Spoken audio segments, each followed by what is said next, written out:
सप्तसंवाद साहित्यिक समिती इंदूर यांनी आयोजित केलेल्या या माझ्या व्याख्यानासाठी आपण सर्व जे आवर्जून आज आलेला आहात, थोडासा पावसाने व्यत्यय आणण्याचा प्रयत्न केला होता, पण तरी इतक्या मोठ्या संख्येनं आपण जमला आहात याबद्दल सुरुवातीला तुमचे मी आभार मानतो. आल्याबरोबर मी हा फोटो पाहिला माझा, आणि माझा थोडा वेळ समज असा झाला की आता के लाल का मायाजाल असा काही मी कार्यक्रम करणार आहे का, माझा मलाच प्रश्न पडला. संयोजकांनी विषयाचं काय चमत्कृती विषयाची वाढवण्यासाठी मुद्दाम हा फोटो सिलेक्ट केला असेल. हा माझा केव्हा, कोणी, का, कधी काढला मलाही माहिती नाही. कुठेतरी असावा. अर्धोन्मिलित नेत्र आहेत, पण ठीक आहे. आयुष्यात सगळं काही मिळतं, पण जे मिळत नाही त्या समाधानाविषयी आपण ऐकण्यासाठी आणि मी बोलण्यासाठी जमलेलो आहे. याचं कारण असं की मी काय बोलणार याचा मलाही प्रश्न पडलेला आहे. अनेक ठिकाणी मी जातो आणि कार्यक्रमात माझा परिचय करून देण्यात येतो, आणि कधीकधी 1983 साली मुंबई विद्यापीठाचं गोल्ड मेडल मिळालं असेल त्याचा आवर्जून उल्लेख होतो, आणि मला लाजल्यासारखं होतं. याचं कारण महाविद्यालयातून बाहेर पडल्या क्षणी तुम्हाला कळायला लागतं की तुमच्या ज्ञानाचा, म्हणजे शाळा महाविद्यालयात मिळतं त्याला ज्ञान म्हणणं हेही चुकीचं आहे, पण जे काही मिळतं त्याचा व्यवहारामध्ये आणि जगामध्ये काहीही उपयोग नाही. ज्ञानप्राप्तीची सुरुवात ज्या क्षणी तुम्ही जगामध्ये पाऊल टाकता आणि स्वतंत्र उभं राहण्याचा प्रयत्न करता. आईवडिलांनी पायावर उभं राहण्याचा प्रयोग केलेला असतो आपल्या बालपणी, पण खरं उभं राहणं तेच असतं हे त्या क्षणी कळतं. हे मी याच्यासाठी बोलतो आहे की आता मीच बायोडाटा दिलेला असतो तोच वाचतात, पण मी अनेक ठिकाणी जातो आणि मनोविकार तज्ज्ञ या संज्ञेला प्राप्त झालेल्या माणसाबद्दल लोकांमध्ये आणि समाजामध्ये जे गैरसमज आहे त्याचा प्रत्यय घेत असतो. मी मनाची एक गुंती नावाचा एक स्टँडअप शो करायचो. 500 प्रयोग केले त्याचे. 1990 सालापासून मी हे सुरू केले प्रयोग. त्याच्यामुळे हजारो कार्यक्रमांचा मला अनुभव आहे. एका ठिकाणची गोष्ट सांगतो, आणि रितसर मनोविकार तज्ज्ञाची अवस्था काय आहे समाजात या विषयाला तोंड फोडतो. की मी एका ठिकाणी गेलो आणि ते सद्गृहस्थ असं म्हणाले, आता संचालन करणारा उत्साहाच्या किंवा घाबरल्या अवस्थेत म्हणतो, काहीतरी बोलून जातो. डॉक्टर नंदकुमार मुलमुले हे प्रख्यात तज्ज्ञ मनोरुग्ण आहेत. थोडासा शब्दांचा फेरफार झाला, नशीब MBBS MAD नाही म्हणाला. मी एका कवी संमेलनाला गेलो होतो. त्या कवी संमेलनामध्ये एका कवयित्रीला स्टेजवरती बोलवायचं होतं कविता ऐकवायला. तर हा गृहस्थ असा म्हणाला की अमुक कवयित्रीला मी मंचकावर येण्याचे आवाहन करतो. मराठी लोकांचं वाईट इतकं वाईट झालेलं आहे की मंच आणि मंचक याच्यातला फरक लोकांना कळला नाही, कवयित्रीलाही कळले नाही. त्याच्यामुळे ती धावत आली. तिचं नाव शैलबाला असं होतं ना, हा सारखा तिच्या नावाचा उच्चार शैलबाला असं करत होता. मनोविकार तज्ज्ञाबद्दल असंख्य गैरसमज समाजात असतात. हे सर्वसामान्य लोकांना सांगण्यास, दोष देण्याचं कारण नाही आहे. सर्वसामान्य लोकांना या विषयाचा परिचय अलीकडे होत आलेला आहे. मी आमच्या कॉलनीमध्ये एका लग्नाच्या रिसेप्शनला गेलो, तर एक गायनेकॉलॉजिस्ट मला म्हणाला की डॉक्टरसाहेब, गेली अनेक वर्ष तुम्ही या मानसिक रुग्णांची ते काही हिस्ट्री टेकिंग, त्यांचं बोलणं बडबड ऐकून तुमच्याही मनावर काही थोडा बहुत. मी त्यांना म्हणालो, बाई, अनेक वर्षापासून तुम्ही स्त्रीरोग तज्ज्ञ म्हणून काम करतात. अनेक स्त्रियांना बाळंत करून तुमची गांधारी वगैरे नाही झाली ना. डॉक्टर आणि पेशंट यांचं नातं हे नाटकातल्या नटासारखं असतं. भूमिका आणि नट त्याला तेवढंच तद्रूप व्हावं लागतं रुग्णाची व्यथा कळण्यापुरती. समजून घेण्यापुरती, डायग्नोसिस करण्यापुरती, निदान करण्यापुरती. याला व्यावसायिक तद्रुपता म्हणतात. एक शायर फार छान सांगून गेला या प्रोफेशनल इन्व्हॉल्वमेंटबद्दल डॉक्टरांच्या. तो असं म्हणतो की हम उनके गम में इतना रोए कि उसके तालाब बन गए और वो कमबख्त ऐसे निकली की उसमें नहा के चल दिए. तेव्हा अनेक वर्षाच्या व्यवसायानंतर माझं डोकं ठणठणीत आहे. मला श्रोत्यांच्या समीप सायुज्यत्व साधण्याची इच्छा असते, मुखातिब होणं ज्याला म्हणतात. आणि कॅमेरामन सारखे सांगतात आहे की समोर लाईट नाही आहे, मागे लाईट आहे, लाईट घ्या.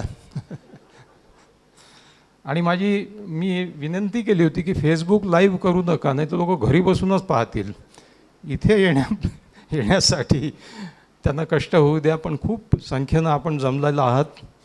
आणि माझ्या या विषयाची मी जी सुरुवात करतो, विषयातून विषय अनेक निघतात. आत्ता येता येता आम्ही बोलत होतो आणि उद्याच्या वृत्तपत्रासाठी काहीतरी बातम्यासंबंधी माझ्याशी तिथले वार्ताहर बोलत होते. मनोविकार वाढत चाललेले आहेत का?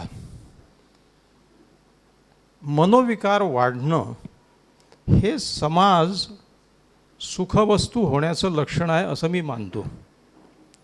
मनोविकार पूर्वी नव्हते का? होते, पण ते आता उघडकीला जास्त येतात आहेत. कारण समाजाजवळ भरपूर पैसा आलेला आहे.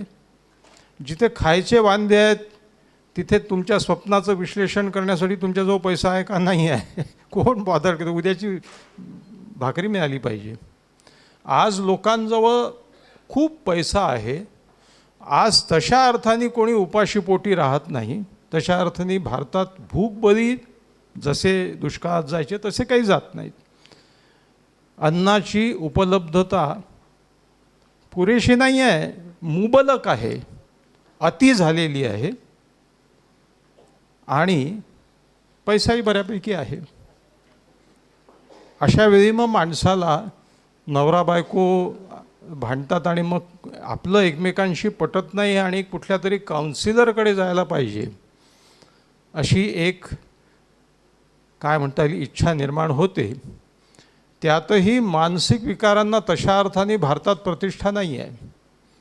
बायको म्हणते हो आपलं पटत नाही आहे, सारखे भांडणं होतात, आपण काउन्सिलरकडे जाऊ. नवरा म्हणतो तुझं डोकं फिरलं असेल तू जा, मला काही झालेलं नाही, मी नाही जाणार. म्हणजे डोकं फिरल्यावरच डॉक्टरकडे जायचं, काउन्सिलरकडे जायचं हाही एक गैरसमज आहे. म्हणून या विषयाची सुरुवात इथे होते की पैसा मुबलक झालेला आहे, बऱ्यापैकी सुखसमृद्धी आलेली आहे, अन्नाची तशी ददात नाही समाजामध्ये. मग आता समाधान का नाही? माणसं समाधानी नाहीत. याचं कारण कशात आहे? समाधान विकत मिळत नाही. समाधान काय म्हणता येईल त्याला कमावता येत नाही. समाधान ही माणसाची ही एक मानसिक अवस्था आहे. या कहाणीची सुरुवात कुठून होते तिथून मी सुरुवात करतो की या पूर्ण व्याख्यानाचा गोषवारा 4 टप्प्यामध्ये मी टाकतो. ते 4 टप्पे माणसाच्या जीवनाचे 4 टप्पे आहे. बघा, आपल्या शास्त्रामध्ये, आपल्या तत्त्वज्ञानामध्ये भारताने जगाला तत्त्वज्ञान शिकवलेलं आहे. पाश्चात्य देशामध्ये पहिला तत्त्वज्ञ झाला थेल्स नावाचा 6व्या शतकामध्ये. 6व्या शतकामध्ये इथे बुद्ध होते, महावीर होते आणि त्यांच्या किमान 1000 वर्ष अगोदर उपनिषद, वेद आणि बाकी तत्त्वज्ञान होतेच, षड्दर्शनं ज्याला आपण म्हणतो. त्या सगळ्या तत्त्वग्रंथामध्ये माणसाच्या जीवनाचे 4 आश्रम सांगितलेले आहेत. ब्रह्मचर्य, गृहस्थ, वानप्रस्थ, संन्यस्थ. असं म्हणतात की संन्यस्थ हा नंतर जोडला गेला, वानप्रस्थापर्यंतच होते. पण त्याची सुरुवात कुठे होते? धर्म, अर्थ, काम आणि मोक्ष. तर विद्यार्थी दशेमध्ये आणि समाधान ही ज्याची अंतिम पायरी आहे, त्या मानसिक 4 संज्ञा कुठल्या आहे ज्याचा पाठलाग करत माणसाचं आयुष्य संपतं. इंसान की जिंदगी पूरी गुजर जाती है उस बात की चाह में, जिसे कंटेंटमेंट, समाधान कहते हैं, ते 4 टप्पे विद्यार्थी दशेमध्ये, ते 4 संज्ञा आहेत ज्याला आपण आलटून पालटून सुख म्हणतो, आनंद म्हणतो, काय काय म्हणतो. विद्यार्थी दशेमध्ये यश, सक्सेस, प्रौढपणी सुख, प्लेजर. मग कळतं की या दोन्हीमध्ये ते नाही आहे जे माणसाला पाहिजे आहे, आपल्याला पाहिजे आहे. अजून आपण अस्वस्थ आहोत, अजून आपण अतृप्त आहोत. तो म्हणजे आनंद, हॅपीनेस. आणि तेही पार केल्याच्या नंतर ज्यावेळी माणसाला हा अहसास होतो की नाही, हेही नाही, अजून मन शांत नाही आहे, काहीतरी आहे जे मिळालं नाही, कळलेलं नाही आहे, जे प्राप्त व्हायचं आहे, ते म्हणजे समाधान किंवा कंटेंटमेंट. बघा, success, pleasure, happiness and contentment म्हणजे यश, सुख, आनंद आणि मग समाधान. जणू माणसाच्या जीवनाचे हे 4 आश्रम आहे ज्याच्यातून तो सुखावहतेकडे, अंतिम समाधानाकडे प्रवास करत जातो. समाधान मिळते की नाही हे सगळं या गोष्टीवर अवलंबून आहे की त्याला खरंच आयुष्याचा अर्थ कळतो की नाही, आयुष्य कशाकरता आहे. आदि शंकराचार्यांची चरपट पंजरी नावाचं अतिशय सुंदर स्तोत्र आहे. कस्त्वम कोहम कुत आयात कामे जननी को में तात. ये भी तो पूछो कि कहाँ से आए हो, कहाँ जा रहे हो, कौन मेरी माँ है और किसने मुझे जन्म दिया है. कामे जननी को में तात. आणि जीवनाचा अर्थ काय आहे हे विचार फार तात्विक नाही आहेत. मी साधी गोष्ट तुम्हाला सांगतो. आपल्या जीवनाच्या रोजच्या टप्प्यामध्ये हा एक तळाशी विचार असला पाहिजे, सगळं कशासाठी आहे. ते सगळं समाधानासाठी आहे. तेच समाधान जर मिळत नसेल तर त्या सगळ्याचा उपयोग काय. बघा, आपण पहिल्या टप्प्याला सुरुवात करू. यश. We want our children to be successful. आता हे एके काळापासून, पूर्वीचा काळ आठवा.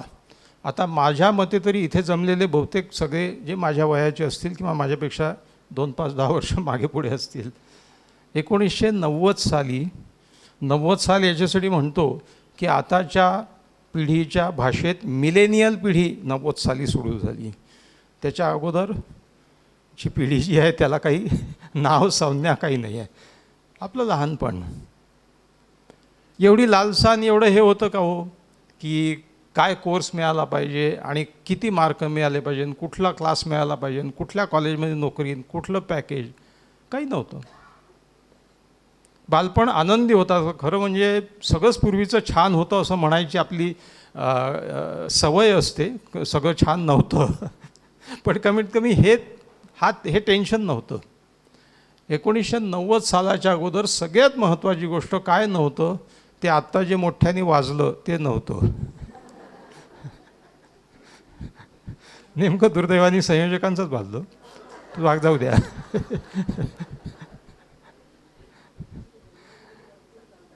सांगायची गोष्ट अशी आहे, we are bombarded 200 times more information daily which is useless, which our brains cannot assimilate and cannot analyze. माहितीचा इतका विस्फोट होऊन आपल्या मेंदूवर तो आदळतो आहे की आपण 200 पट जास्त इन्फॉर्मेशन मेंदूची घेतो आहोत निष्कारण, जिचा काहीही उपयोग नाही एकतर, आणि दुसरं जी आपला मेंदू ॲनलाइज नाही करू शकत. तुम्हाला सगळ्यात महत्त्वाची गोष्ट सांगतो. हा तो विषय फार मोठा आहे, पण मी विद्यार्थी दशेच्या सक्सेसवर येणार आहे म्हणून त्याची पार्श्वभूमी सांगतो. टाइम्स ऑफ इंडियात लेख प्रकाशित झाला होता. In 2025 Indians spent 1.1 trillion hours on mobile screen, internet screen, 70% of which was on social media, समाज माध्यमं म्हणजे फेसबुक, इंस्टाग्राम वगैरे जे काही म्हणतात ते. ॲव्हरेज 5 तास एक भारतीय आपला वेळ या गोष्टीवर घालवतो ज्या गोष्टीचा कवडीचाही उपयोग नाही आहे. आता त्याची जी काही उपयुक्तता आहे, बँकिंग करता येते, रिझर्वेशन करता येते आणि थोडे बहुत काय डॉक्युमेंट्स इकडे तिकडे पाठवता येतात, ते 1% उपयुक्तता नसेल. 99% गोष्टी या बिनकामाच्या असतात. रील्स आणि या सगळ्या त्या रील्स ह्या किती घातक आहेत आणि मोबाईल स्क्रीनमुळे माणसांच्या झोपा उडून चाललेल्या आहेत आणि त्यांच्या मेंदूची क्रयशक्ती कमी होत चाललेली आहे. डिमेन्शियाची सुरुवात होते आहे. Chronic inflammation of the brain हे सतत स्क्रीन पाहिल्यामुळे होते, कारण स्क्रीनमधनं ब्लू लाईट एमिट होतो, जो ब्लू लाईट शॉर्ट फ्रिक्वन्सीचा असतो आणि तो स्टेट ऑफ क्रॉनिक इन्फ्लेमेशन, मेंदूचा दाह निर्माण करतो. आता हा खूप मोठा आणि असा विषय आहे की त्याच्यात घुसलं की मला समजत नाही की कुठे थांबावं, का हे महत्त्वाचं सांगावं की नाही सांगावं. पुन्हा विषयाकडे येण्यासाठी मी हेच पुन्हा याचं की 90 सालाच्या अगोदर हे नव्हतं. आता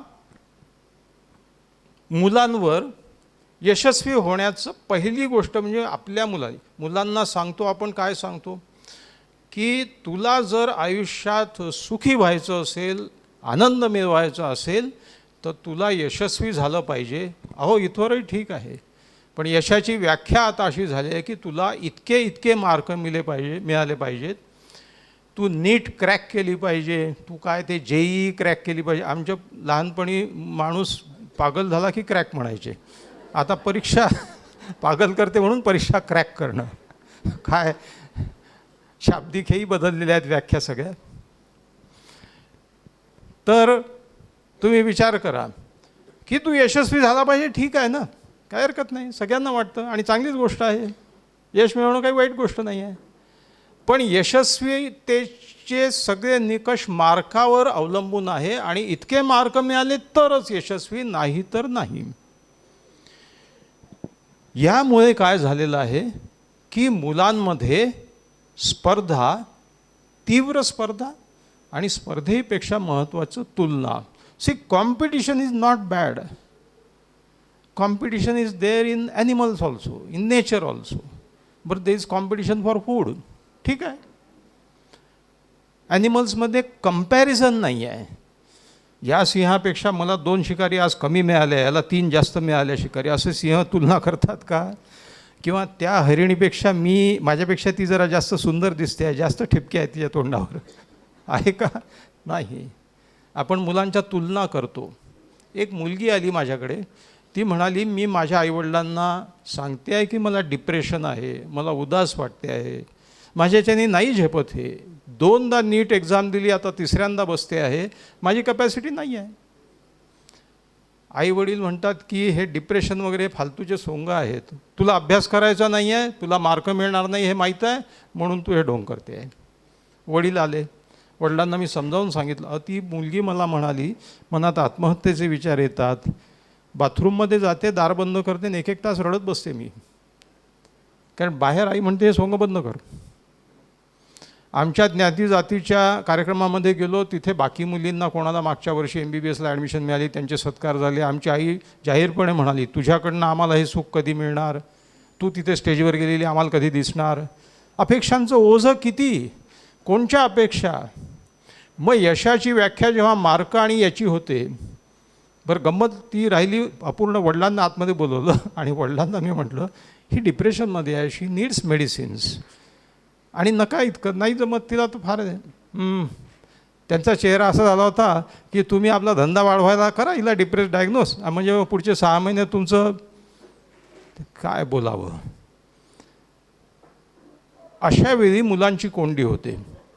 यश ठीक आहे, यश मिळालं पाहिजे, पण हे तर ठरवा की यशाचं जे गंतव्यस्थान आहे त्या गंतव्यस्थानाकडे जाणारा तुमचा प्रवास हा सुखावह झाला पाहिजे, हा आनंदी झाला पाहिजे, हा एन्जॉयबल झाला पाहिजे. मुलांना, एका मुलाला टार्गेट द्या, फिजिक्समध्ये 100 पैकी 90 मार्क मिळवायचे, टार्गेट, काही हरकत नाही, छान आहे. टार्गेट, गोल सेटिंग, गंतव्यस्थान निश्चित केल्याने तुमची एनर्जी कन्झर्व होते, तुम्हाला फोकस मिळतो, तुम्हाला दिशा मिळते, पाहिजे. माझं टार्गेट आहे माझ्या इतक्या कथा छापून आल्या पाहिजे, माझे इतके व्याख्यानं झाले पाहिजे, काहीतरी पाहिजे ना. You need a purpose for life. Purposeless life, you cannot live a purposeless life. Pensioner झाला माणूस की तत्क्षणी दुसऱ्या दिवशी जेव्हा त्याच्या हातात काहीच नसतं करायसारखं. तुम्हाला माहीत आहे मुंबईला अनेक लोकांनी पहिल्यांदा जेव्हा व्हॉलंटियर स्कीम आली ना, व्हॉलंटरी रिटायरमेंट स्कीम, VRS, ते VRS घेऊन टाकल्या. दुसऱ्या दिवशी उठले आणि कुठेच जायचं नाही, काहीच करायचं नाही. बरं, घरी पेन्शनर माणूस हा दुय्यम होऊन जातो. तुम्ही आंघोळ नंतर करा, तुम्हाला काही घाई नाही आहे, पहिले घाईच्या लोकांना करू द्या. तुम्हाला आंग बिंग धुवून भांग पाडून जायचं कुठे आहे, बसा. मुंबईत काही लोकांनी, त्यांना रोजची इतकी सवय झाली होती की घरामध्ये ते बार लावून घेतले म्हणे, त्याच्यावर असं उभं राहायचं असं असं करत तासभर. करायचं काय. काही जणांनी पास काढले लोकलचे आणि ठाण्याहून विटीला जायचं आणि थोडंसं इकडे तिकडे फिरून पुन्हा यायचं, कारण रोजची सवय पडलेली. You cannot live a purposeless life. It's okay. Purpose निश्चित केलं, गोल निश्चित केला, 100पैकी 90 मार्क मिळवायचे फिजिक्समध्ये. मुलांनी पुस्तकं आणले, फिजिक्सबद्दल चर्चा करायला लागला, फिजिक्सचं ज्ञान घ्यायला लागला, भौतिकशास्त्राचं. फालतू पुस्तकं वाचू नको, याच्यावर प्रश्न येणार नाही. ज्याच्यावर प्रश्न येणार आहे ते कॉन्सन्ट्रेट कर. आता ज्ञान मिळवणं महत्त्वाचं आहे. फिजिक्स विषय किती आनंददायक आहे हे समजून घेणं महत्त्वाचं आहे, की 90 मार्क म्हणजे 90 मार्क मिळवणं महत्त्वाचं आहे. ज्या गोष्टी आनंददायक नाहीत त्या गोष्टी जबरदस्तीच्या असतील. मजूरसुद्धा जेव्हा बिल्डिंग बांधतो ना, तर तो आत्मीयतेने बांधेल तेव्हा ती चांगली होईल बिल्डिंग. एक मजूर म्हणतो तू काय काम करतो आहे, तर तो म्हणतो की मी विटेवर वीट ठेवतो आणि सिमेंट थापतो आहे. दुसऱ्या मजुराला त्याचा चेहरा प्रफुल्लित, त्याला म्हणतो तू काय करतो आहे, तो म्हणतो मी मंदिर बांधतो आहे. You need to enjoy the process. Being is more important than becoming. हे अष्टावक्राचं प्रिन्सिपल आहे. अष्टावक्र गीता. अष्टावक्रांनी सांगितलं जनकाच्या राज्यात अष्टावक्र गेला. त्यावेळी जनकाने विचारलेल्या प्रश्नांना आहे की being is important than becoming. कारण बीइंग असणं, काहीतरी होणं हे तात्पुरतं आहे ना, तात्कालिक आहे ना. यशाची एक गंमत सांगतो. यश हे समाज सापेक्ष आहे. तुम्ही यशस्वी झालात म्हणजे काय, एक टार्गेट अचीव केलं. मला एक विद्यार्थी माझ्या ट्रीटमेंटखाली 2-2.5 वर्ष झगडा करत होता तो बिचारा परिस्थितीशी. तो म्हणाला अंकल जब स्कूल में था तो मुझे कहा गया कि 10वीं में बहुत अच्छे मार्क ले लो तो तुमको अच्छा कॉलेज मिलेगा. जब 10वीं में मैंने बहुत कस के पढ़ाई की, 10-10 घंटे पढ़ाई करता था, तो मुझे कहा गया कि 11वीं 12वीं में तुझे अच्छे मार्क, तू JEE क्रैक करेंगा तो तुझे अच्छा IIT मिलना चाहिए. IIT मिलने से मतलब नहीं, IIT में पवई मिलना चाहिए. अब मैं दिन रात पढ़ाई में लग गया तो मुझे IIT पवई नहीं मिला, मुझे IIT गुवाहाटी मिला. तो पापा का चेहरा थोड़ा सा अच्छा, गुवाहाटी. क्रूरता पहा केवढी. त्यांनी एवढा कष्ट करून अभ्यास केला, त्याला बापाला वाईट काय वाटतंय की याला पवई नाही मिळालं. वो उसको पवई मिल गया, तेरे को गुवाहाटी मिल गया. ठीक है. ते ठीक है म्हणण्यामध्ये सुद्धा मुलाचा चेहरा इतका पडला की मैं पवई नाही मिले सका, गुवाहाटी मिळालं. गेला. गेल्याच्या नंतर कोविड टाईम्स आला, मग एक अस्थिरता आली. मग ते हॉस्टेल नवीन, मग सोडणं हे ते. त्याच्यामध्ये एक दिवशी त्याचा सगळा इनिशिएटिव्ह संपून गेला. मग बाप म्हणाला की एक तर यांनी घराचं दार बंद करून घेतलं, खोलीच्या आतमध्ये बसतो. आम्ही खालून ताट सरकवतो, म्हणजे ते जन्मठेपेचा कैद्याला जसं खालून ताट देतात, आणि हा कॉम्प्युटर बसून काय करतो आम्हाला माहीत नाही. हा अभ्यासच करत नाही आहे. मग याला कॉलेजच नाही. मग बाहेर आला, त्याच्यानंतर त्याला घेऊन आला की हा, तर तो म्हणे मला आता काहीच नाही करावं वाटत आयुष्यात. क्या किया तो क्या मिलेगा और नहीं किया तो क्या होगा, तो जिंदा तो रहेंगे ना, ऐसे ही रहेंगे, क्योंकि जो चाहा था तो नहीं मिल रहा है, तो फिर क्या है. मग तो म्हणे मुझे हर बार यही कहा गया है कि इतना करो तो और अच्छा मिलेगा, इतना करो तो और अच्छा मिलेगा. JEE क्रैक करो तो फिर पवई मिलेगा, पवई मिला नहीं मिला तो गुवाहाटी में अच्छा पैकेज. तो बोले इसके बाद में अच्छे पैकेज की नौकरी मिली, फिर वहाँ पर 12 घंटे काम करूँगा, 14 घंटे काम करूँगा. ये तो कभी ख़त्म ही नहीं होने वाला. He was made not to enjoy what he was getting. जर जीवनातला काहीतरी मिळण्यातला आनंद त्या प्रवासातला काढून घेतलात तर तो प्रवास त्रासदायक होतो. मित्रो, 1969 साली 69 राजेश खन्नाचा आराधना पिक्चर रिलीज झाला, सुपरहिट झाला आणि तेवढा मोठा सुपरस्टार हिंदी सिनेमाने पाहिला नाही. 17 सिनेमे एका पाठोपाठ हिट. राजेश खन्ना असं लिहितो, नंतरच्या काळामध्ये त्यांनी लिहिलं एका इंटरव्ह्यूमध्ये की मी यशाच्या इतका अत्युच्च शिखरावर होतो की मी एकटा पडत गेलो. माझ्या आसपास कोणी नव्हतं. जे होते ते स्तुतीपाठक होते. आणि समाधानाचा प्राणवायू नेहमी तळाशी असतो. जसं तुम्ही शिखर उंच चढत जाता तो प्राणवायू कमी होत जातो. तर आता अत्युच्च शिखरावलं हे बा, एक शिखर सर केलं मग वरचं दिसायला लागतं, मग वरचं केलं वरचं दिसायला लागतं. अमिताभ बच्चन असं म्हणतो की I am peanuts before Rajinikanth. माझ्या एका सिनेमाचं बजेट म्हणजे त्याच्या एका गाण्याच्या शूटिंगचं बजेट. आता हा महानायक जर स्वतःला पीनट्स म्हणतो तर आम्ही तर चणेफुटाणेसुद्धा नाही राहिलो.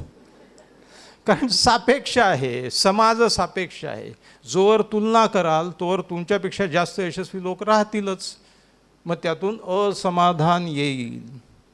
कितीही यश मिळो, हजारों ख्वाहिशें ऐसी कि हर ख्वाहिश पे दम निकले, बहुत निकले मेरे अरमा लेकिन फिर भी कम निकले. राजेश खन्ना असं लिहितो की एकदा तुम्ही एवढं मोठं टोक गाठलं की मग धडपड सुरू होते टिकून राहण्याची. कारण लोक पाय खेचायला तर तयारच असतात. आणि जितके उंच जाल तितके खाली पडण्याची भीती आणि किती खाली जावं लागेल मग याची भीती. म्हणजे यशात, अत्युच्च यशात सुद्धा ते समाधान नाही. मग प्रयत्न करू नये असं नाही, असं नाही आहे. मुलांना शिकवा की फिजिक्समध्ये आनंद घे. 90% जो त्याच्यात आनंद घेईल त्याला निश्चित यश मिळेल. आणि नाही मिळालं तरी तो आनंद त्याच्यासोबत राहील. तुम्हाला माहीत आहे क्वांटम फिजिक्सचा निर्माता, जो निर्माता म्हणण्यापेक्षा एक सगळ्यात मोठं योगदान त्याचं मॅक्स प्लँक. मॅक्स प्लँक आपल्या गुरुकडे गेला आणि तो म्हणाला की मला फिजिक्समध्ये PhD करायचं आहे पुढचं. तर गुरु त्याला म्हणाला की न्यूटन आणि आईन्स्टाईननी सगळं शोधून टाकलेलं आहे, आता फिजिक्समध्ये काहीच नाही राहिलेलं. तो म्हणाला नाही, मला फिजिक्सच करायचं आहे. बट घे. आणि नंतर क्वांटम फिजिक्सचं असं दालन शोधून काढलं की बाकीचं आधीचं फिजिक्स सगळं धुतल्या गेलं, वाया गेलं. जे आपण एन्जॉय करतो त्याच्यात आपण फ्लरिश करतो. मी येता येता बोलत होतो एका त्या आम्हाला आजच्या इंटरव्ह्यूमध्ये सांगत होतो, नोबेल प्राईज इन्स्टिट्यूट झाले 1901 साली. आता हे 2026 म्हणजे 125 वर्ष झाले. 125 वर्षामध्ये नोबेल प्राईज विनर मिळवणारे भारतीय किती? 4. बाकीचे भारतीय जन्मानी आहेत ते 20-20, 30-30 वर्ष आधीच अमेरिकेत जाऊन राहिलेले आहेत. रवींद्रनाथ टागोर, C.V. रमन, कैलाश सत्यार्थी मध्य प्रदेशचे, आणि अभिजित बॅनर्जी, अमर्त्य सेनसुद्धा आहेत पण ते बरेच वर्ष तिकडे राहतात. तिकडे मदर टेरेसा आहेत पण त्या जन्मानी युगोस्लावियन. भारतीय म्हणू त्यांना, म्हणजे 5 झाले 6 झाले काय जे असतील ते. आमचे मुलं इतके मूर्ख आहेत का हो, इतके बेअक्कल आहेत का हो की 125 वर्षात नोबेल प्राईज नाही मिळवू शकले? आमची मुलं खूप हुशार आहेत. कॅलिफोर्नियामधल्या चिप व्हॅलीमध्ये सगळ्यात जास्त संगणकामध्ये खूप भारतीय मुलं आहेत, त्यात मराठी मुलं खूप आहेत. पण मुलांची कुतूहल वृत्तीच जर तुम्ही मारून टाकली आणि त्यांना यशाचा बागुलबुवा दाखवून फक्त तेच करायला लावलं तर दुय्यम क्षेत्रातली मुलं वर जातील. तुम्हाला एक सांगतो गंमत, इस्रोमधले जे सायंटिस्ट आहेत ना, ते सायंटिस्ट तथाकथित IITians नाही आहेत. ते अशा त्या रेकग्निशनमध्ये किंवा त्या टॉप लेवलला न आलेल्या इंजिनिअरिंग कॉलेजमधनं ग्रॅज्युएट झालेले इंजिनियर्स आहेत. IITians पॅकेज घेऊन जातात आणि बिल गेट्स आणि याची हे काय म्हणतात त्याला, तांत्रिक मजूर आहेत ज्याला पॅकेज मिळतं ते. वाईट बोलू नये, चांगलेच आहेत बिचारे, हुशारच आहेत. तांत्रिक मजुरी आहे. आता गोष्टीतून गोष्टी निघतात म्हणून तुम्हाला सांगतो, हे युग असं आलेलं आहे गुगलचं की तंत्रज्ञानाला ज्ञान समजण्याची गफलत लोक करतात. गुगल मधनं मिळतं ती माहिती, ते ज्ञान नव्हे. ज्ञान म्हणजे काय हेही समजत नाही आहे. ज्ञ हे अक्षर संस्कृतमधलं, ज्ञ म्हणजे ज्ञान, अज्ञ म्हणजे इग्नरंट, ज्याला माहीत नाही. तज्ज्ञ म्हणजे टेक्निकल नॉलेज असलेला, प्रज्ञ म्हणजे बऱ्याचशा गोष्टींचं नॉलेज असलेला, आणि सुज्ञ म्हणजे हे ज्ञान कसं वापरायचं, केव्हा वापरायचं आणि केव्हा नाही वापरायचं हे कळलेला माणूस. अज्ञ, तज्ज्ञ, प्रज्ञ आणि सुज्ञ. माणसं सुज्ञतेला पोचणारे म्हणजे समाधानापर्यंत पोचणारे. जेवणाची जर उपमा देतो म्हटलं तर ताटात वाढलेलं अन्न, ताटातलं अन्न म्हणजे डाटा, ते तर अजून खाल्लंही नाही आहे. जेव्हा तुम्ही तो घास तोंडात घेता आणि तुमच्या चिंतनाची लाळ त्याच्यामध्ये मिसळता, चर्वण करता, 30% of the digestion occurs in the mouth. म्हणून चावून हळूहळू खा, कारण सलायवामधले जे अमायलेज आणि इतर जे हे असतात एन्झाईम्स, ते 30% तिथेच डायजेशन करून टाकतात. त्या चिंतनाची लाळ त्या माहितीत मिळाली की मग त्याचं ज्ञानात रूपांतर होतं. मग तुम्ही ते गिळता. गिळल्याच्या नंतर मग तुमचं पोट ठरवतं की काय घ्यायचं आणि काय सोडायचं. याला सुज्ञता म्हणतात, विजडम म्हणतात. डॉक्टर, इंजिनियर, तुम्ही टार्गेट ठेवून तयार केलेले IITian पॅकेजवाले, these are technical people. Doctors, I am a technical person, ज्ञानी नाही.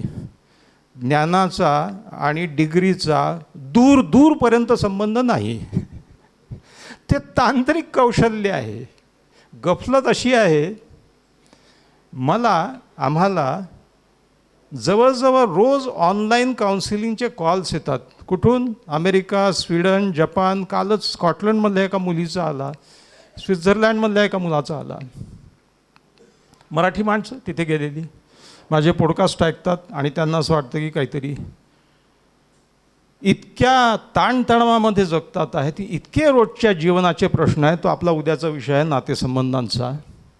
का बरं? हे उच्च विद्याविभूषित आहेत. कुठले?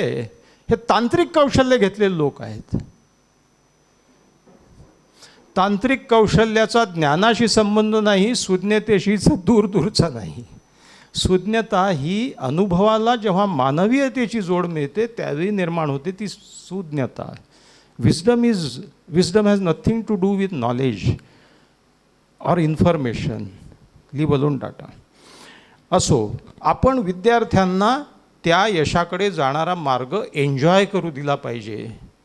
त्यांच्यावर मार्कांची ताण. आता मला इतकं वाईट वाटतं की मी 10 वर्ष ज्या शाळेत शिकलो त्याला शिव्या द्यायच्या म्हणजे काय, पण अपरिहार्यपणे द्यावं लागतात की 10 वर्षात जे मला मी होली क्रॉस कॉन्व्हेंट अकोलामध्ये शिकलो.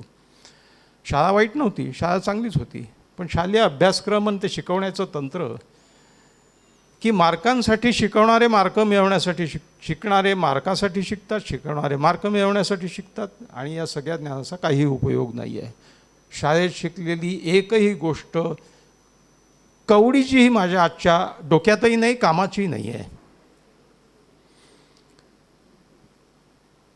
हा प्रवास महत्त्वाचा का आहे? मला जुन्या हिंदी सिनेमांची गाणी फार आवडतात.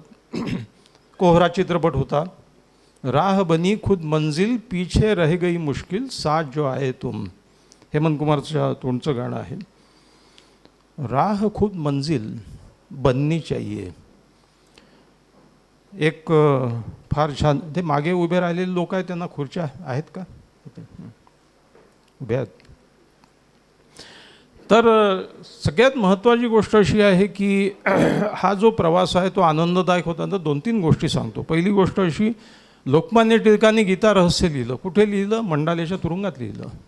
आणि त्या गीता रहस्याच्या जेव्हा पुस्तक पूर्ण आलं, प्रस्तावनेमध्ये लोकमान्य टिळक काय म्हणतात की सदरहू ग्रंथ वाचकांच्या हाती देताना मला आज अतिशय दुःख होत आहे, कारण ज्या विषयाच्या चिंतनामध्ये माझे 2-2.5 वर्ष अतिशय छान गेले, ते चिंतनाचे दिवस आता संपलेले आहेत. प्रवास महत्त्वाचा. आता तर पुस्तक कधी छापल्या जाते, कधी पारितोषिक समितीकडे पाठवतो, कधी पेपरमध्ये नाव छापून आणतो. अमुक ढमुक गावातला पुरस्कार यांना. प्रवास महत्त्वाचा आहे. लोक हे भूल जाते हैं. हरिवंशराय बच्चन यांची मधुशाला नावाचं महाकाव्य आहे. 3च गोष्टींची उपमा घेऊन जीवनाचं तत्त्वज्ञान समजावलेलं आहे. मधुशाला, हाला, प्याला, 3ही गोष्टीचे अर्थ सांगण्याची काही गरज नाही आहे या पिढीला. उस हाला से चाओ मुझे जो दूर अधर से है हाला, उस प्याले से चाओ मुझे जो दूर हथेली से है प्याला. प्यार नहीं पाने में है पीने के अरमानों में, पा जाता तो हाय न इतनी प्यारी लगती मधुशाला. पिली की संपलं ना. ते ग्लास जमा करणं, तो किणकिणाट, त्या चणे फुटाण्याच्या बशा, त्याच्यातच मजा आहे ना. सुख हे सुखाच्या प्रतीक्षेत आहे. वेदना ही वेदनेच्या प्रतीक्षेत आहे. डॉक्टर म्हणतो आता एक इंजेक्शन द्यायचं तुम्हाला, ते असं वर उडवतो थोडंसं, त्यावेळी एकदा टचकन टोचलं की संपलं सगळं. सुख हे सुखाच्या प्रतीक्षेत आहे. तसंच मग आपण दुसऱ्या टप्प्याकडे येतो. मग हा टप्पा संपवताना एक लक्षात ठेवलं पाहिजे, मुलांना यशाचं टार्गेट जरूर द्या, पण त्यांना त्यांचा प्रवास एन्जॉय करू द्या. जो प्रवास आहे तो सवंगड्यासह, मित्रांसह. मित्र उद्याचा विषय आहे नातेसंबंधाचा, पण आज एवढीच गोष्ट सांगतो की मी आजकाल पाहतो माझ्याकडे मुलं येतात, कॉलेजचे मुलं, टेन्शन, स्ट्रेस, परीक्षेतले मार्क, अमुक ढमुक. मी त्यांना विचारतो मित्र आहेत का? नाही, मित्र नाही आहेत. तू काय? नाही, मी करतो, एकटाच अभ्यास करतो. तुझा रूममेट असेल? आहे, तो त्याचा करतो, मी माझा करतो. तुला मैत्रिणी नाहीत का? नाही, त्या वेगळ्या राहतात, मी वेगळी राहते. मित्र नाही आहेत, मैत्रिणी नाही, सवंगडी नाही, कारण खेळ निघून गेलेले आहेत. आमच्या लहानपणी खेळाचे मैदान होते, खूप वेळ खेळात जायचा, मित्र निर्माण व्हायचे. सोबतचे मित्र महत्त्वाचे आहे. म्हणून गुलजार साहेबांच्या शब्दात सांगायचं तर क्या मंजिल मायने रखती है या सफ़र मायने रखता है. तर गुलजार साहेब सांगतात, न मंजिल मायने रखती है न सफ़र मायने रखता है, हम सफ़र मायने रखता है. राह बनी खुद मंजिल, पीछे रह गई मुश्किल, साथ जो आए तुम. तुझ्या सोबतीने तर मजेचा झाला ना प्रवास. हाही एक महत्त्वाचा भाग आहे. विद्यार्थ्यांना खेळू द्या, बागडू द्या, खूप मित्रांबरोबर खेळू द्या आणि त्यांना आपलं टार्गेट एन्जॉय करू द्या, तो प्रवास एन्जॉय करू द्या. पुढच्या टप्प्याकडे येतो. तुम्ही जे काही मिळवायचं ते मिळवलं, नोकरी मिळवली, मग आता पॅकेज बिकेज घेतलं, काय जे असेल ते, किंवा व्यवसाय सुरू केला, पैसे कमावले. मग माणूस दुसऱ्या टप्प्यावर तो सुखाच्या, समाधानाकडचा प्रवास असतात. दुसऱ्या टप्प्यावर सुख म्हणजे प्लेजर, आणि pleasure has a bodily context. यश समाज सापेक्ष आहे, सुख हे शरीर सापेक्ष आहे. लोक सुख आणि आनंदात गल्लत करतात. सुख हे घेऊन मिळतं, आनंद हा देऊन मिळतो. सु म्हणजे चांगलं, ख म्हणजे इंद्रिय. ख म्हणजे पक्षीसुद्धा आणि ख म्हणजे इंद्रियसुद्धा. इंद्रियोपभोगातून मिळतं ते सुख. या सुखाच्या 2 भानगडी आहेत. पहिली गोष्ट म्हणजे सुख एन्जॉय केलं पाहिजे की नाही? जरूर केलं पाहिजे, पण त्या सुखाच्या गर्तेतच गरगरत राहिलात तर त्याला अंत नाही. याचं कारण असं आहे की सुखाला अप्रूप ओसरण्याचा शाप आहे. Pleasure is cursed with satiety. एक पेढा खाल्ला, छान वाटलं. 2 खाल्ले, बरं वाटलं. 3 खाल्ले, जरा जास्त झालं ना. 4 खाल्ल्यावर मळमळ व्हायला लागते. 5 कोणी कोंबले तरी नको वाटते ते. Because you have lost the satiety. त्याचं अप्रूप ओसरलेलं आहे ना. वेळही तिचा आहे, त्याच्यामुळे उपमा द्यायला हरकत नाही. बियर कर्व शास्त्रज्ञांचा प्रयोग आहे. बियर कर्व म्हणजे एक बियर, मित्रमंडळी जमली, गप्पा मारल्या, आनंद झाला, छान वाटलं. 2 अजून 1 घंटावर चालली, समजा मैफल आणि रंगली, छान झालं. 3 म्हणजे तिप्पट आनंद का नाही? 4 म्हणजे चौपट का नाही? तो चौपट होऊन जातो खाली, आणि 5 मध्ये मग उचलून न्यावं लागतं त्याला. The more you indulge in to pleasure does not give you more pleasure. उलट the pleasure will go down. जे 1 आणि 2 बरं वाटत होतं त्याचं अर्थशास्त्रामध्ये एक नियम आहे, law of diminishing returns. The more you consume a product, the less the sale is going to occur. लोकांना नवनवीन कल्पना जाहिरातीत आणावं लागतात तेच प्रॉडक्ट विकायला. याचं कारण असं की सटायटी येऊन जाते, अप्रूप ओसरून जातो, तृप्ती पटकन येऊन जाते. सुखाला एक मर्यादा आहे, सुख तात्कालिक आहे.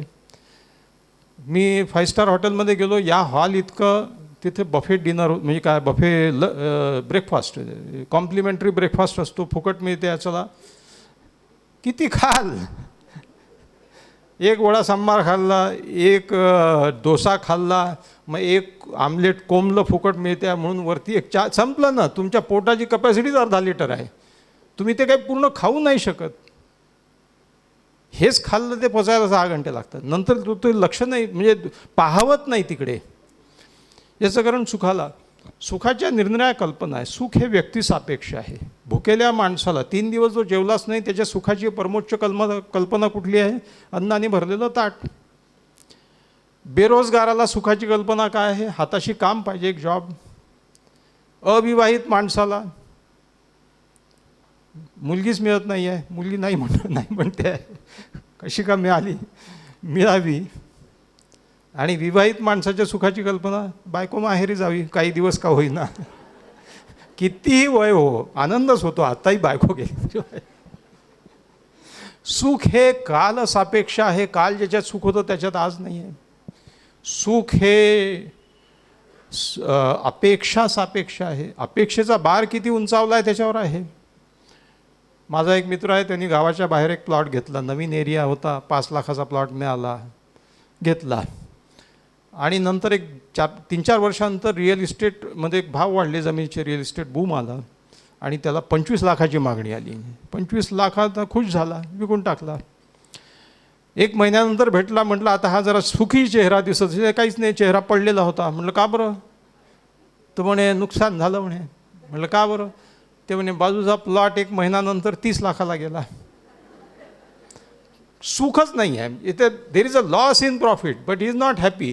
5चे 25 आल्याचा आनंद नाही आहे. सुख हे अपेक्षा सापेक्ष आहे. म्हणून मग हजारो ख्वाहिशें ऐसी की हर ख्वाहिश पे दम निकले. सुखाची अजून एक विचित्र कल्पना सांगतो तुम्हाला माणसांची. मला सुख नाही मिळालं तर चालेल, या बाजूच्याला नाही मिळालं पाहिजे. पेंडसे आणि पोंक्षे 2 शेजारी, स्थळ पुणे. पोंक्षाला 1 कोटीचं लॉटरीचं तिकीट लागलं. पेंडसेला भयंकर आनंद झाला, ज्याला त्याला सांगत सुटला पोंक्षाला लॉटरीचं तिकीट लागलं, पोंक्षाला 1 कोटी मिळणार. तर म्हणे पोंक्षाला मिळणार, तुला कशाचा आनंद झाला? तर म्हणे सकाळपासून लॉटरीचं तिकीटच सापडत नाही आहे त्याला.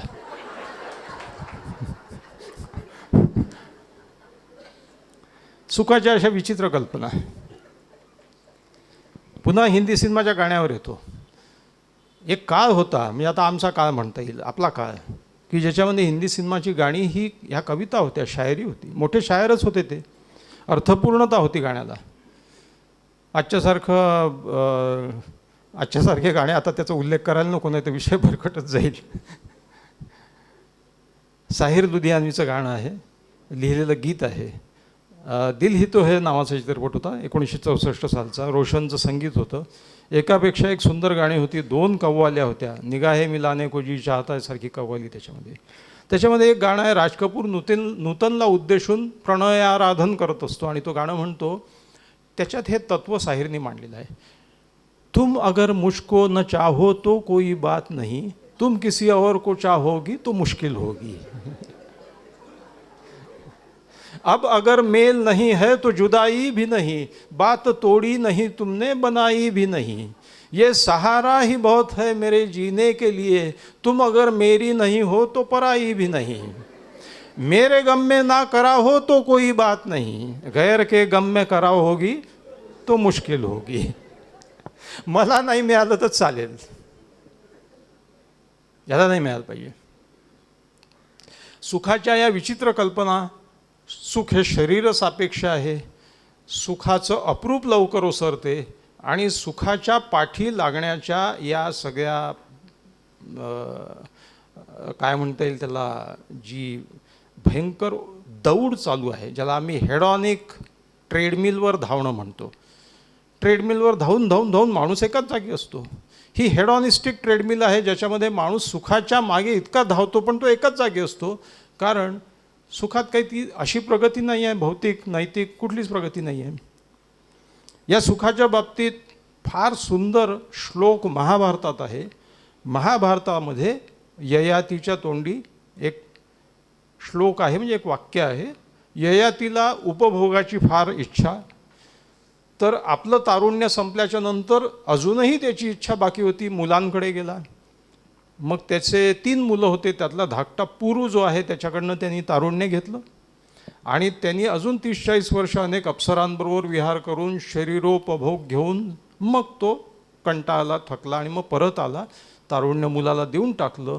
त्यावेळी ययातीच्या तोंडी एक श्लोक आहे, न जातु कामः कामानाम उपभोगेन शम्यते. कामवासना अधिक काम करून शमत नाही. हे म्हणजे तुपानी यज्ञ विझवण्यासारखं आहे. म्हणजे सुखाच्या मागे सुखाचा उपभोग घ्या, पण त्यातलं वैयर्थ समजून घेऊन.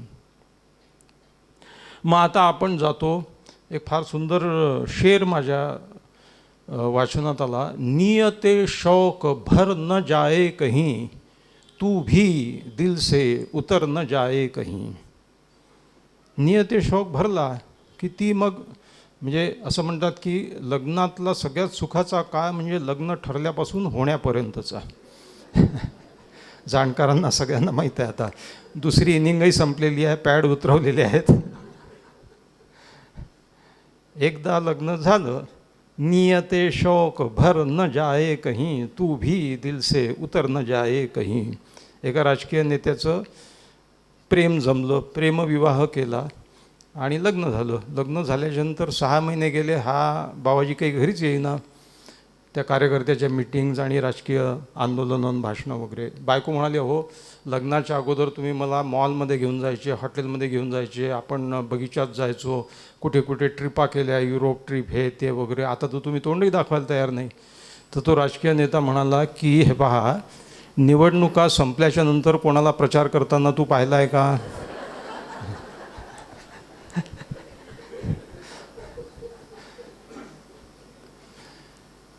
ही सुखाची शोकांतिका. सुखाच्या गर्तेत माणसांनी लोळू नये आणि त्याच आवर्तात फिरू नये. त्याचं वैयर्थ ओळखून उपभोग घ्यावा, त्याच्या पलीकडे जावं. ती पलीकडची पायरी, पलीकडचा टप्पा म्हणजे आनंद. मग माणसाला कळायला लागतं की अजून आनंद नाही मिळाला. तो आनंद कसा मिळतो? पैसे दुप्पट तिप्पट वाढवून नाही. शेवटी पैशाने काय मिळतं? सुखाची साधनं. आपण एखाद्या माणसाला सुख वस्तू म्हणतो, म्हणजे ज्या वस्तूंपासून सुख मिळते अशी त्याची आणि बाकीच्यांची कल्पना आहे. अशा वस्तू याच्याकडे आहेत. बिल्डर लोक जाहिरात करतात, सर्व सुखसोयींनी युक्त फ्लॅट. आनंद सोयींनी युक्त फ्लॅट कोणी विकला आहे का किंवा जाहिरात केली आहे का? नाही. कारण त्यालाही माहीत आहे आनंद सोयींनी नाही मिळत, वस्तूंनी नाही मिळत. मग वस्तूंनी नाही मिळत म्हणजे मग आनंद काय आहे? Happiness is a side effect of a meaningful life. जेव्हा तुम्ही स्वतःच्या सुखाचा विचार बंद करता आणि निरपेक्ष वृत्तीने काहीतरी कोणासाठी तरी करता, तेव्हा त्या अर्थपूर्णतेच्या प्रवासातून तुम्हाला जे आपोआप प्राप्त होतं. आनंद मिळवायचं ठरवून आनंद मिळत नाही. आनंद हा मिळवण्यासारखी वस्तू नाही आहे. हे बघा, सुख मिळतील अशा वस्तू मिळू शकतात, अशा सोयी मिळू शकतात. तुम्ही विमानाचं बिझनेस क्लासचं तिकीट काढू शकता की प्लेजर मिळेगा. आनंद मिळेल याची गॅरंटी नाही आहे. सुख मिळेल म्हणून, आनंद मिळेल म्हणून कोणी लग्न करायला जातं का? आनंद मिळावा म्हणून लग्न केलं. लग्नातून सुख मिळेल एक वेळ, आनंद मिळेल याची काही गॅरंटी नाही आहे. मिळेलही तर तो असा की हे लग्न किंवा हे काय जोडीदारपणा जो आहे, तो जो काही याचा प्रवास, तो एकमेकांचा विचार करून जगून मग माणसाला आनंद. Happiness is a by product of a meaningful life. मग तेव्हा कळतं की सुख हे ओरबाडून घेऊन मिळतं, आनंद हे निरपेक्ष वृत्तीने कोणासाठी तरी काहीतरी करून मिळतो. Can money give you happiness? पैसा आनंद देऊ शकतो का? हो, दुसऱ्यासाठी खर्च करून. थोडी मेख आहे त्याच्यामध्ये. Money which you spend is yours. जो तुम्ही खर्च करता तो तुमचा आहे. जो बँकेत ठेवला किंवा प्लॉटमध्ये अडकलेला आहे तो तुमचा नाही आहे, because you are not enjoying. आणि तो दुसऱ्यासाठी खर्च केला तर तुमच्याजवळ आनंदच आनंद आहे, भरपूर आहे. You can gain happiness as a fall of a meaningful life. आयुष्यातली अर्थपूर्णता काय आहे? ती हीच आहे. एखाद्या गोष्टीचा ध्यास घ्या, यू रिमेन इन फ्लो. कुठल्याही गोष्टीचं चालेल. अनेक जगातली फार मोठी मोठी कामं, फार मोठे मोठे प्रकल्प, फार मोठ्या मोठ्या संस्था या आनंदातूनच निर्माण झालेली, या अर्थपूर्णतेतून की काहीतरी लोकांसाठी केलं पाहिजे. आज तुमची ही जी मुक्त संवाद साहित्यिक समिती आहे, कशाकरता आहे? ह्या मिनिंगफुलनेसमधनंच आलेली आहे की अरे आपलं मराठी टिकलं पाहिजे, आपली भाषा टिकली पाहिजे, आपले संस्कार टिकले पाहिजे. आपल्याही संस्कृतीमध्ये काही चांगल्या गोष्टी आहेत. नव्याचं स्वागत करू, पण चांगल्या गोष्टी वाया घालू नाही. नाही तर आपल्यासारखे कपाळकरंटे आपणच आहोत. मी तुम्हाला सांगितलं की भारताने जगाला तत्त्वज्ञान शिकवलेलं आहे. तत्त्वज्ञानात इतक्या सुंदर गोष्टी आहेत. ते तत्त्वज्ञान तुम्ही अंगीकारणं न अंगीकारणं वेगळं, पण त्याच्याबद्दल जाणून घेणं सुद्धा अत्यंत आनंददायक आहे. गालिबची शायरी 200 वर्ष झालं का टिकून आहे?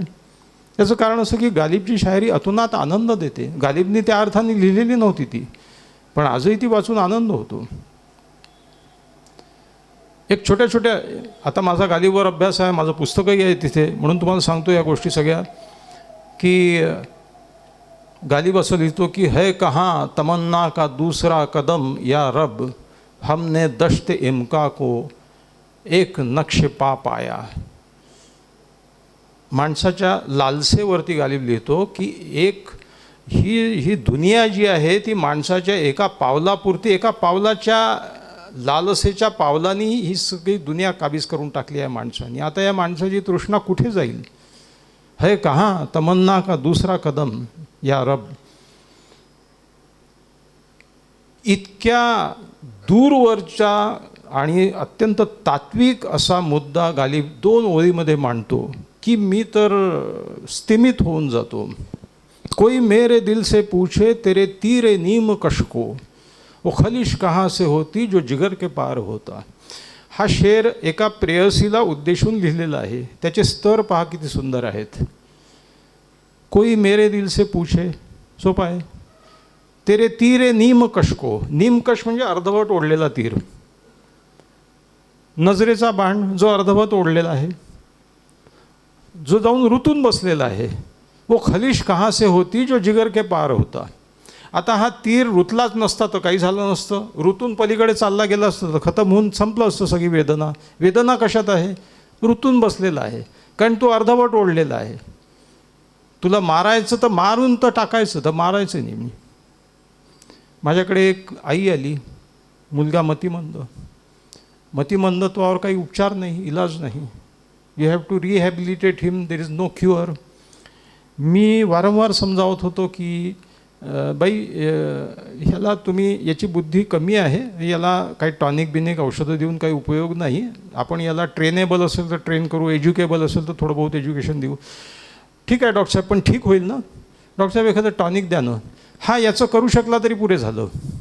आता मी वारंवार समजावत होतो, पण ती समजून घ्यायला तयार नव्हती. माझे गुरु आले आणि ते म्हणाले तू किती वेळा सांगितलं तरी समजून घेणार नाही.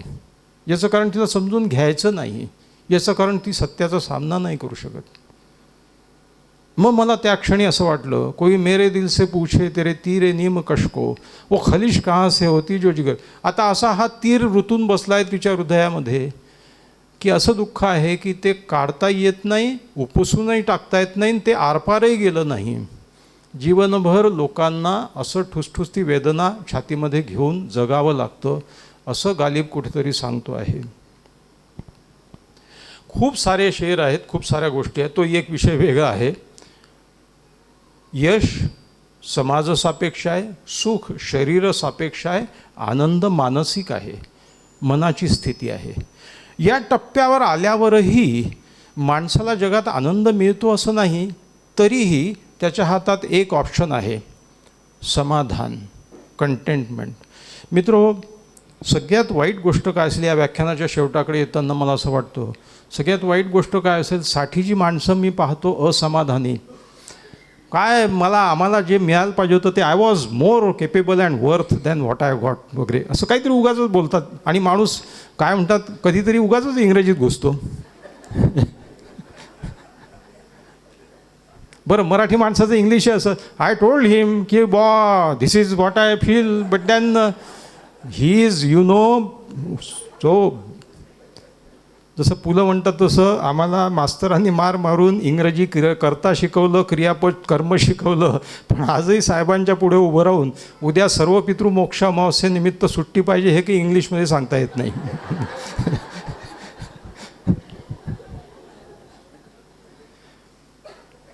I should have got more than what I वगैरे वगैरे. म्हटलं तुम्ही असमाधानी आहात, हो का, हे नाही मिळालं ते नाही.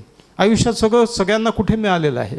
समाधानी वृत्ती ही कुठल्याही यशावर अवलंबून नाही, सुखावर अवलंबून नाही, कधीकधी आनंदावर सुद्धा नाही.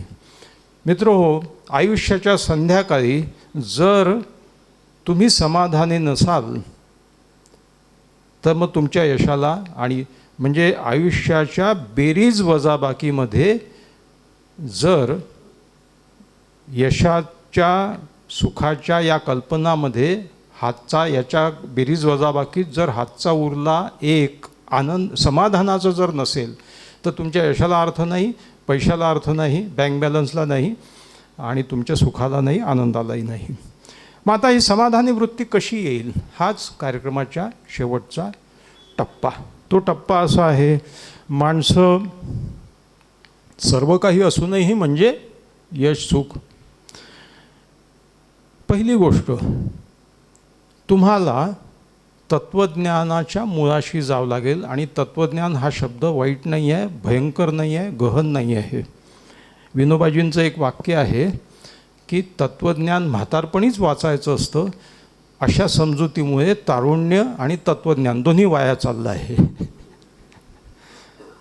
हात सगळे दात पडून गेल्याच्यानंतर तत्त्वज्ञान वाचायचं, कोणी सांगितलं? तत्त्वज्ञान बरं आम्ही रोज जगतो, आम्ही तत्त्वज्ञान रोज जगतो. कसं? हे खाणाऱ्या पिणाऱ्या या सगळ्या नाईट लाईफ आणि हे सगळे एन्जॉय करणारी संस्कृती, चार्वाकाचं तत्त्वज्ञान, ते चार्वाकाचेच फॉलोअर्स आहेत. तुम्ही जर पुनर्जन्मावर विश्वास ठेवत असाल तर तुम्ही वैदिक तत्त्वज्ञानावर विश्वास ठेवत आहात. तुम्ही जर म्हणत असाल की या जगात काही पुनर्जन्म वगैरे नाही आहे, तुम्ही बुद्ध तत्त्वज्ञान अंगीकारत आहात.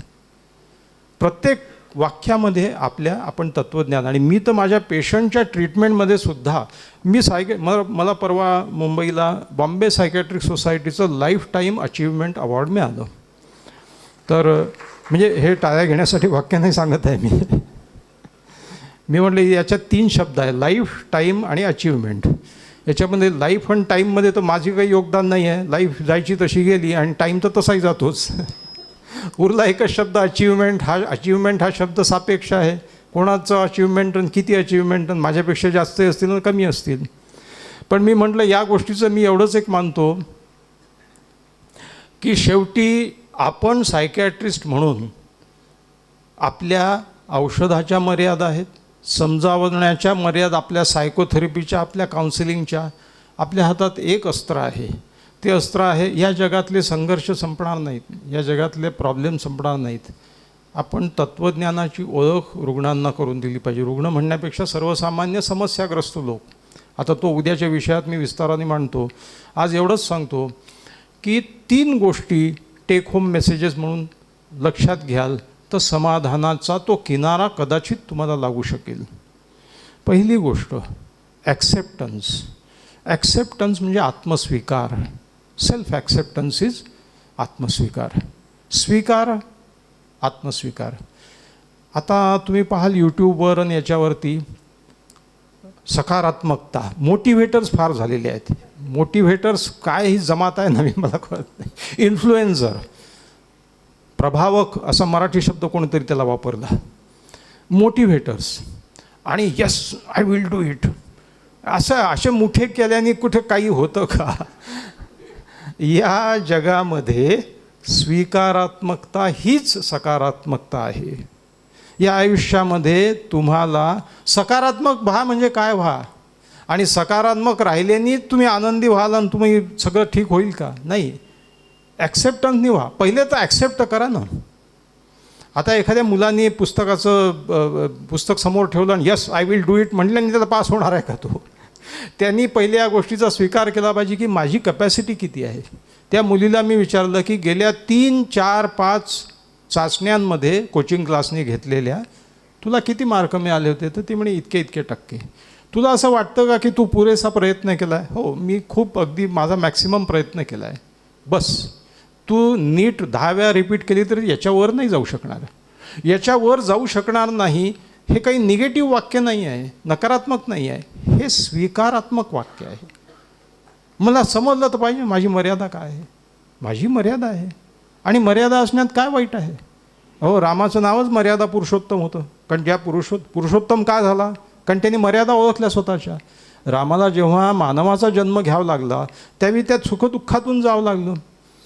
जेव्हा सीतेचं हरण झालं तेव्हा वाल्मिकी रामायणात असे उल्लेख आहेत की राम लतावेलींना आणि वृक्षांना मिठ्या मारून रडू लागला. अहो, तो परमेश्वर होता, मग तो रडत का होता? मानवी सुखदुःख सगळे भोगावं लागले त्याला.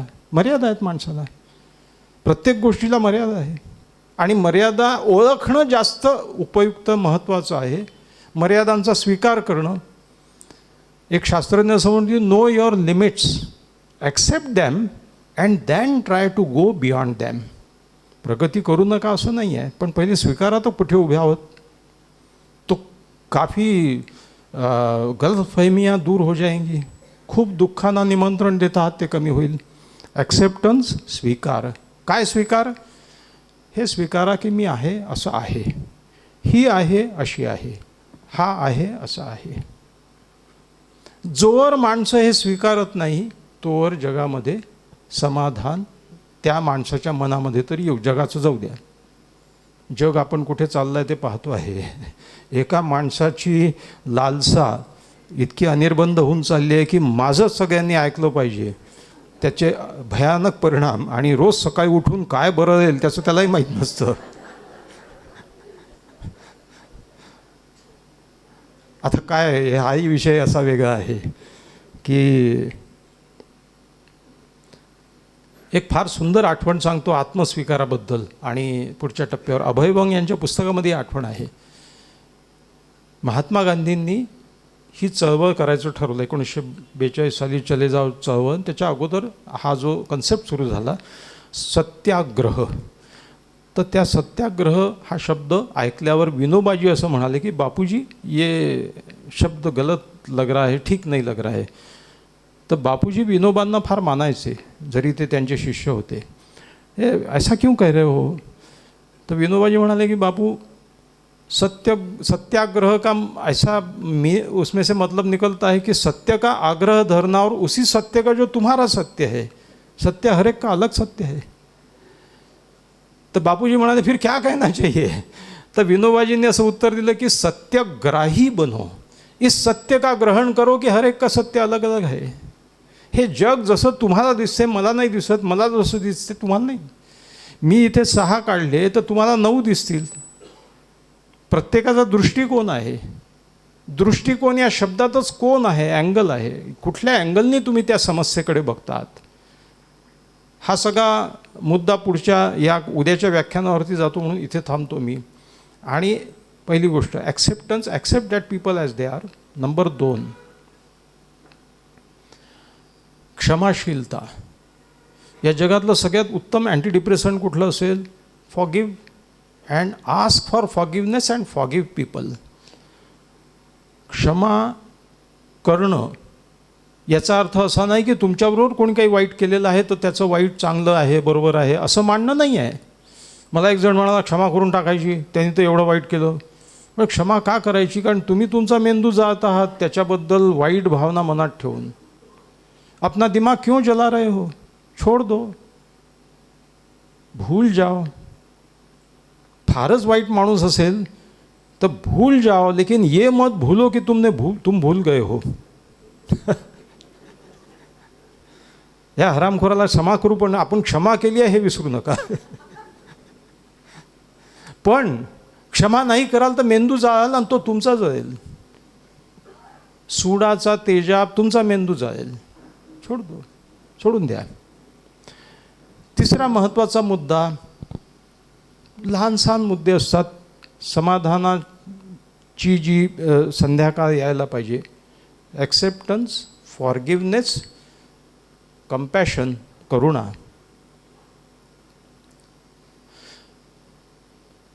ह्युमर, आयुष्याकडे पाहण्याचा एक खेळकर दृष्टिकोन. Playful way of looking at life. मित्रो, शेवटचाच मुद्दा हा आहे की हे जग निर्घृण आहे, चांगलं नाही आहे. या जगामध्ये अनेक वाईट प्रवृत्तीचे लोक असतात. Life is never fair to all. Life is a package. तुम्हाला 4 चांगल्या गोष्टी तर 2 वाईट गोष्टी त्यासोबत स्वीकारावं लागतील. सगळंच चांगलं सगळ्यांना कोणालाही मिळालेलं नाही या जगात. दुसरी गोष्ट, ह्या आयुष्यामध्ये विनोद या आयुष्यातली विसंगती सुसंगत नाही करत, ती सुसह्य करतो.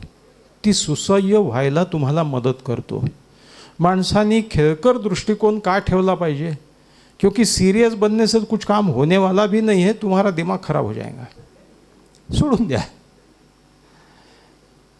विनोदी माणसं किमान एवढं एक हे करतात की भोवतालचं वातावरण, त्यांचं मन प्रसन्न, शांत करतात. विनोदाची गोष्ट येते, पु ल देशपांडेची आठवण अपरिहार्य आहे. अनेक कोट्या पुलंच्या नावावर खपलेल्या असतात. एक फार सुंदर कोटी मी पुलंची मला आवडलेली, हजारो कोट्या आहेत, म्हणजे कोट्याधीश पुलंच म्हणतात त्यांना. भाषणं चालले होते आणि समाजवादी नेते नागगोरे भाषण देत होते आणि ते म्हणत होते पोलीस सुधारले पाहिजे. पोलीस सुधारले तर जनता पोलीस हा शासनाचा प्रतिनिधी असतो म्हणून तो सुधारला तर. आता ते खूपदा झाल्याच्यानंतर पुलं कंटाळले आणि बाजूच्या माणसाचे जे बसले होते वक्ते त्यांच्या कानात कुजबुजले, कोणीतरी गोऱ्यांना जाऊन सांगा पोलीसही सुधारतील, हप्त्याने सुधारतील.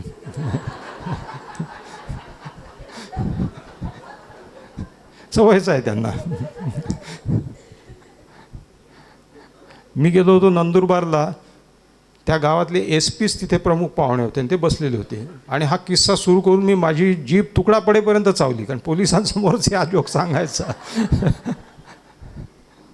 आणि मग जोक फिरवला आणि दुसरा जोक दुसरी कोटी सांगितली पुलंची. ती कोटी फार छान. पुलं चालले होते पांढरा शुभ्र झब्बा घालून मैफलीला आणि पुण्याच्या गल्ल्यातून चालले होते. वरतून एका बाईनी शिळावर्णाचं पाणी फेकलं खाली, पुलंच्या अंगावरती पडलं. आपल्यासारखा असता तो असताना सावरून भांडत वर गेला असता.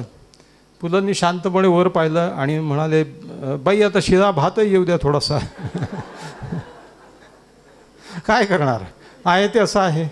जीवनाकडे पाहण्याचा हसरा खेळकर दृष्टिकोन ठेवल्याशिवाय गत्यंतर नाही आणि तोच तुम्हाला एक समाधानाची जाणीव करून देईल. पुलंनी आपल्या आयुष्याची एक आनंद यात्रा केली. पुलंना आनंद यात्रीच म्हणतात. याचं कारण त्यांना काहीही मिळवायचं नव्हतं आणि कसलीही हाव नव्हती. पुलंनी जे काही पैसे 2दा नोकऱ्या सोडल्या. पुलंनी दिल्लीची फार महत्त्वाची नोकरी, केंद्रीय सरकारची नोकरी सोडली.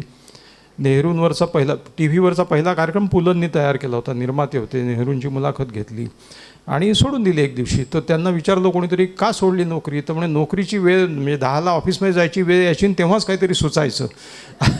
त्याच्यामुळे मी म्हटलं की मला लेखन करायचं आहे. आता मी पुलंकडनं एवढं घेतलं, मी दवाखाना बंद केला एक दिवशी. माझा चालता दवाखाना बंद केला, म्हणजे मी पाहणं बंद केलं, माझे असिस्टंट पाहतात. तर म्हणे का बरं? तर मी त्यांना म्हटलं की असंच बाहेर पेशंट बसलेले असतात आणि मला काहीतरी सुचतं आणि मला ते लिहावं वाटतं. आणि मग मी विचार केला की पुलंनी हे केलं, आपण त्यांच्यापासून एवढे पुस्तकं वाचली, एक 10% 5% हा भाग घेतला पाहिजे की म्हणून मुलांपासून मुलंही समाधानी होऊ शकतात. समाधान म्हणजे 60 नंतर रिटायर झाले, आता सगळे सेकंड इनिंग संपलेली आहे आणि बॅट टाकून दिली आहे खाली, तेव्हा नाही. Even if you are 20 years old you can be contented with life. मिला तो ठीक आहे, नाही मिला तो चल ठीक आहे. मुलांना हे शिकवा की तुम्ही समाधानी होऊ शकता जे मिळालं ते. मला एकाने विचारलं की प्रगती करायची म्हणजे कॉम्पिटंट राहिलं पाहिजे, हे जग स्पर्धेचं आहे, हे युग स्पर्धेचं आहे. मग ठीक आहे, मुलांनी विकासही करवून आणला पाहिजे, पण त्यांनी अंतर्यामी समाधानी. हे कसं काय म्हणे? ईशावास्योपनिषदामध्ये एक मंत्र आहे, अंधन तमः प्रविशन्ति असंभूतिमुपासते. ते लोक अंधकारात आहे जे सतत विकासाची, संभूतीची म्हणजे विकासाची इच्छा धरतात, प्रगतीची.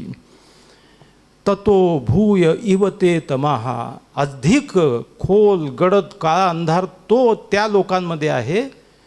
यौ संभूत्यामृताहा. जे बैठे ठाले ठेविले अनंते तेही अंधारातच आहे. म्हणजे तुम्हाला आपल्या समुद्रासारख्या आपल्या अंतर्यामी तळाशी समाधानी राहिलं पाहिजे. वरती कशाही लाटा येवत, मग त्या लाटा विकासाच्या असतील, प्रगतीच्या असतील, कॉम्पिटिटिव्हनेसच्या असतील, पण तळाशी एक समाधानाचा प्रवाह जागता ठेवा. आणि ही वृत्ती जर ठेवली कि मिला तो ठीक है, नहीं मिला तो ठीक है, जो मिल गया उसी को मुकद्दर समझ लिया, जो खो गया मैं उसको भुलाता चला गया, तर समाधान कमी वयात सुद्धा येऊ शकतं, प्रत्येक टप्प्यावरती येऊ शकतं. या शेवटाकडे येतो त्यावेळी मला अनेक गोष्टी जाणवतात. पण मी आता इंदोरमध्ये आहे. उज्जैनचे एक कवी होऊन गेले ओम व्यास, त्यांच्या एका कवितेने या कार्यक्रमाची सांगता करतो आजच्या दिवसाची, की ओम व्यास खूप छान. आता विनोदी कवी, आणि कसं हिंदी मंचीय कविता जी असते ती जरी अनेकांना सवंग वाटत असली तरी मला असं वाटतं की जी सर्वसामान्य लोकांपर्यंत पोहोचते ती कविता आहे. तर ते असं मानतात की आपण आयुष्यामध्ये जसं पर्पजफुलनेस ऑफ लाईफ, मिनिंगफुल लाईफ म्हणजे काय, काहीतरी एक घ्या ना ध्यास कशाचा तरी, तर त्याच्यामध्ये छान रमून जाल तुम्ही आणि मग आनंदही मिळेल. त्यात कष्ट झाले तरी आनंद मिळेल. मुलीच्या लग्नात राब राब राबणारा बाप खूप आनंदी असतो आतून, कारण तो मुलीसाठी करत असतो सगळं. मग तो 12-12 तास जागतो तरी त्याच्यात काही वाटत नाही त्याला. तर असंच जे हे आहे त्याचं गमक छान मांडतात ओम व्यास एका कवितेमध्ये. ते असं म्हणतात की या देशाची उभारणी त्या लोकांनी केली ज्या लोकांनी हा ध्यास घेतला. तेव्हा तर स्वातंत्र्य दृष्टिपथातही नव्हतं, मिलेगा नहीं मिलेगा किसी को पता भी नहीं था. तेव्हा त्यांनी आपल्या आयुष्याचं होम केलेलं आहे. हा देश त्यांच्यामुळे उभा राहिलेला आहे. आजची जी आता आमच्यासारख्यांची समाजसेवा, इथे सामाजिक कार्यकर्ते म्हणून माझं काहीतरी आहे, मी सामाजिक कार्यकर्ता नाही. कुठं आहे मी, आनंद आहे पुलंसारखं मला, मी जे करतो ते मला ज्याच्यात आनंद मिळतो म्हणून करतो, आणि आनंद मिळतो म्हणून करतो, म्हणूनच त्याच्यात मी लोकांपर्यंत पोचू शकतो आणि आनंद देऊ शकतो. ते असे लोक, अशी समाजसेवा कामाची नाही आहे जी तोंड देखल आहे, तोंडापुरती आहे. असं आयुष्य कामाचं आहे जे त्या ध्यासात आहे. हे गमक व्यक्त करणारी फार सुंदर कविता आहे ओम व्यास यांची. त्यांनी या कार्यक्रमाची सांगता करतो की हम अपने किए कर्मों की सजा भोग रहे थे, याने भारतीय रेल से बिहार से यात्रा कर रहे थे. कविता 20 वर्षापूर्वीची, आजही परिस्थिती बदलली नाही. हम अपने किए कर्मों की सजा भोग रहे थे, यानी कि भारतीय रेल से बिहार से यात्रा कर रहे थे. दोस्तों इसे कविता समझिए या कहानी, यात्रा के दौरान ख़त्म हो गया हमारा पानी. पानी लेने जैसे हम स्टेशन पर उतरे, पानी वानी तो भरा नहीं, शुरू हो गए खतरे. गार्ड ने सीटी बजाई, गाड़ी चल पड़ी, हमने दौड़ भाग के गाड़ी भी पकड़ी, लेकिन इसी भागम भाग में हमारे एक पैर की चप्पल हमसे रूठ गई, यानी कि उसी प्लेटफॉर्म पर छूट गई. अब हमने सोचा हमारे दूसरे पैर की चप्पल किस काम आएगी, इसे भी उसी प्लेटफॉर्म पर फेंक दे तो दोनों मिलके किसी गरीब के पैर बचाएगी. ये सोचकर हमने दूसरी चप्पल भी उसी प्लेटफॉर्म पर फेंक दी, यानी दूसरी चप्पल को भी उसी प्लेटफॉर्म पर फेंक दिया, यानी कि मजबूरी के आंच पर पुण्य का पापड़ सेक लिया. सहजगत्या होते हैं तो करा समाज सेवा. मजबूरी के आंच पर पुण्य का पापड़ सेक लिया, लेकिन हमारा ये पुण्य ऊपर वाले को बिल्कुल ही नहीं भाया, क्योंकि अगले स्टेशन पर पिछले डब्बे से एक व्यक्ति हमारी पहली चप्पल ले आया.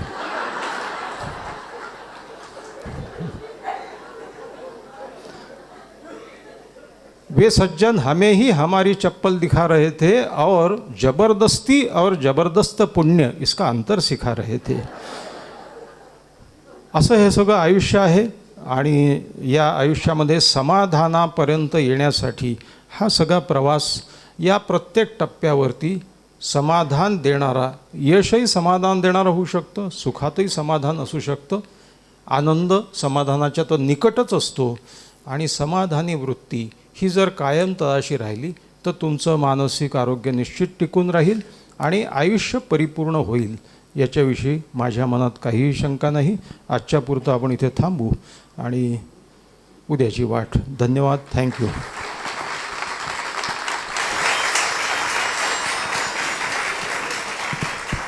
खूप खूप धन्यवाद. आभार प्रदर्शनासाठी मी पंकज नामजोशी यांना विनंती करतो.